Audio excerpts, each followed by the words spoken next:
demo on how I handle the leash in 2025 and how I work with my dog in the search area. This is about a 12-foot leash, which is about as long as I would want. I want a shorter leash for vehicles. And depending on my dog, I might want a shorter leash, or depending on my dog, I might want a longer one. So this is my anchor hand, and I'm going to have most of the leash in that hand. This is my support hand. So as my dog moves away from me, I'm going to back up, but my dog is moving away from me. As my dog moves away from me, I just let the leash out through that hand. I'm still holding most of this. If my dog stops and I am still moving, or if I'm getting closer to my dog, I'm going to bring this leash in. That wasn't very good because of my balance. Most of the time I want the leash off the dog's back, but not tight. I don't want to hold the dog back, but I want it so that they can feel the connection with me. So a great thing to do is to tie your leash to a chair or something and just practice moving away, letting that leash out, feeling the amount of tension you need to put on your hand here so that it doesn't get too slack, and then practice coming in. And again, I'm not really good at coming in, but that now because it's part of my balance. So moving away, letting that leash out as the dog moves out, and then bringing it in. And you'll see that my hand that's doing the supporting of the leash is upward, and this hand is actually, I'm making figure eights with it. I don't want to do this because then if the dog suddenly pulls, it's going to get really tight around my hand. I want it to be as smooth as possible. You can practice this by going into the back. You can practice this with a person. If you can get a person to walk ahead of you and you're just going to follow them, you would clip the leash onto the end of the leash onto their belt buckle, and then you follow them around, and you're going to maintain about the same distance all the time. That's a great thing to do. The person can make it harder and harder and harder for you.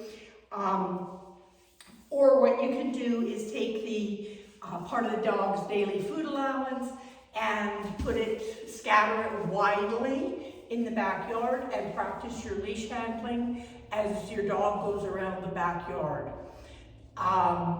You can also, on a long line when you are walking your dog, doing a sniff walk, just actually practice your leash handling there. You can also watch for changes of behavior there. But I want to feel connected to my dog at all times. I am way too close if my hand has to get up here or if my leash hits the ground. I have not done a good job of leash handling. So when I go in to feed my dog, in this case, because of my balance, most of my leash is in my right hand and I'm supporting it with my left.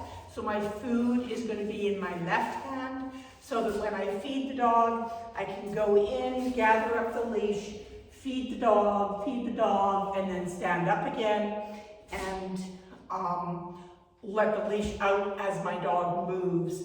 I don't want to just drop the leash when I go in to feed because this is going to get tangled under the dog's feet. So I do want to gather it up as I go in.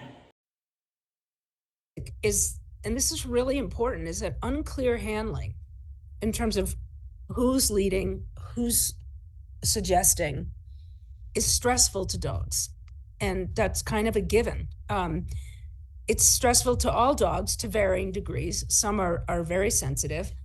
Others are insensitive to it, but they all notice it. That's how they speak. It's their fluent language. And that it's a really important point. And it's, I think it's really at the heart of a dog-driven search. And I think it should be at the heart of any sport that we engage in with dogs. Video. I was trying to, like, a dog-driven search comes naturally to a lot of people. Like, once you sort of point it out, they're like, I get it. Or they're already kind of doing it. Or they have a very drivey, pulley dog who sets them right. And others, it feels really foreign to them. And it's very mechanical, and it takes a lot for us to say, try this, try this, try this, and do this. But one of the things that I wanted to try to make clear, and I don't, if the dog is pulling the human, the physics of it are such that if the dog is pulling, and not like hauling, but pulling, everything else that is a dog-driven search will be in place. So with a leash tension and allowing the dog to pull, if you were an immovable object, not terribly heavy, your handling would immediately correct itself. All your handling, all your changes of pace, where you anchor, when you come off the anchor point, all of that would be taken care of. And this is how it works. So what I did here is I made the dinosaur the dog, and we are the keys. We are the set of keys, and this white band is the leash. Okay, are you with me? If you are, answer in the chat. Okay, so the only thing I regret is that I didn't have a tiny flexi retractable leash. Okay, so I don't have that, but the dog pulls the keys and the leash is taut. This is straight line mission. The dog starts to arc, the keys anchor, and they stay there until they get pulled off the anchor point. Again, the leash should always be the same distance. So if the keys should have hands that reel in the leash and let it out. But this is all correct handling if you can envision yourself about as heavy as a pile of keys, and that your dog moves them around. So keys wouldn't scurry around and make this arc and somehow get behind the dog. Keys simply get pulled along. And then Nog joined me because I was kneeling on the ground and doing this. And I know you're thinking, why didn't you clean your floor before you did this? And because I didn't even think about it. So anyway, that was a concept that I wanted to point out. And so it's like when to anchor and when to move off the anchor point, all of it. Here I'm trying to gather the leash in. I was going to edit this out, but it was too boring. What you I can, what yeah, I go love ahead. about it too is, like I told Sue, it's just you can feel like when the little T-Rex is pulling, there's no, like, I can imagine the feeling of that. It's like you can tell what Sorry, he's at a hide. Go ahead.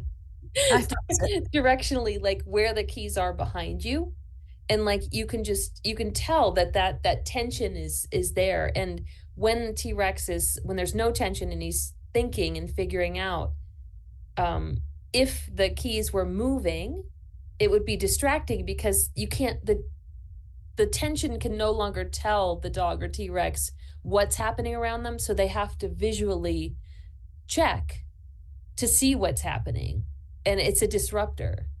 Yes. But I think it's actually a really fantastic visual. I loved Here's it. the visual. I'm so glad. Here's a visual of feeding the T-Rex at the hide and letting the T-Rex decide how to leave a hide. Nog really liked this. Okay, so he's trying to decide where to go, and where he goes pulls the keys. Where, anyway, that's the concept, which is why I like the leash should be taut. If the leash is just a straight line, and again, like you're handling on it is 2 fingers, that will bring a lot of things correct. It'll just put everything in line that needs to be there. That I'm going to do a treat scatter. He is not on his nose work harness because I don't want him to think he's doing nose work. I do have odor on me because I'm going to set a hide, but I wanted you to see what it would look like to follow the dog, and I wanted him to be relatively slow. So I am going to orient to him. I'm going to pretend that I have a camera on my chest, and I'm going to orient to him all the time. I'm not going to try and lead him to where the other food is. Hopefully he's going to move quite slowly, please. Find it. Orienting to him, keeping the leash the right length. As he stops, I stop. When he moves, I move. I'm thinking about my balance mostly, but you'll see I'm following him. I'm staying on a dinner plate as I turn. I'm keeping the leash relatively connected to him, but it's not tight. He's turning back on me, so I'm going to gather that leash up rather than walking backwards.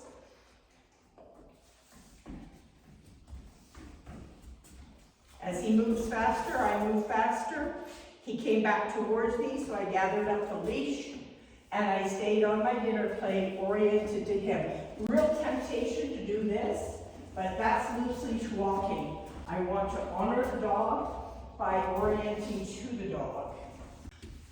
I've now put 3 hides out, and Sparkle is out on his bed.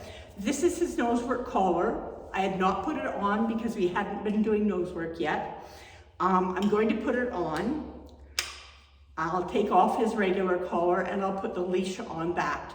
Now I want you to watch, again, me attempting to do good leash handling, orienting to the dog, not getting ahead of the dog. So if the dog is here and looking there, I should be looking at the dog, not going, let's go this way. Even if I start to turn my eyes going, I wonder if there's a hide over there, that's not fair to the dog, that's not supporting them. And it becomes a handler-driven search rather than a dog-driven search. Anyway, time to put the collar on. Do I have food for you, mister? I do. It's in that pocket. Let's put it in the other pocket. I know. So this collar is really nice. It just slips over his head, but I need to take the other one off, and I need to put the leash on. My start line is going to be right here. I hold him back.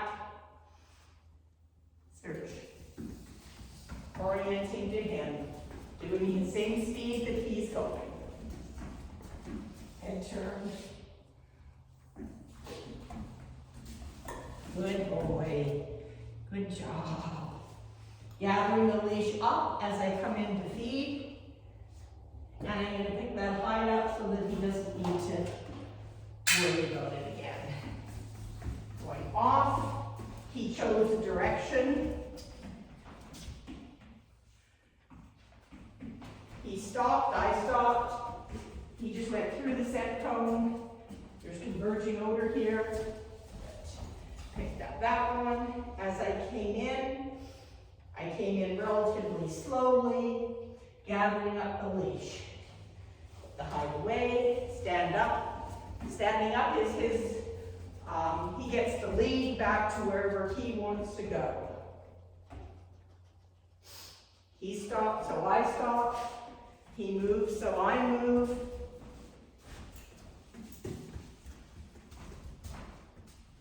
You'll note I'm not using, I started to lead there. I don't know if you can see my body. It started to head that way because I didn't want to get stuck in the corner. He prefers I not give him all of this leash.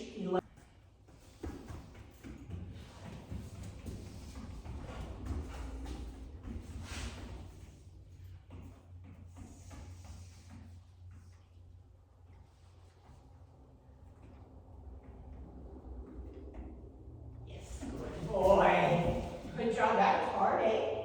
That one was really hard. Good boy. Doesn't help that your mommy smells a lot more. Good, we're done. That's all. Wait just a minute, please.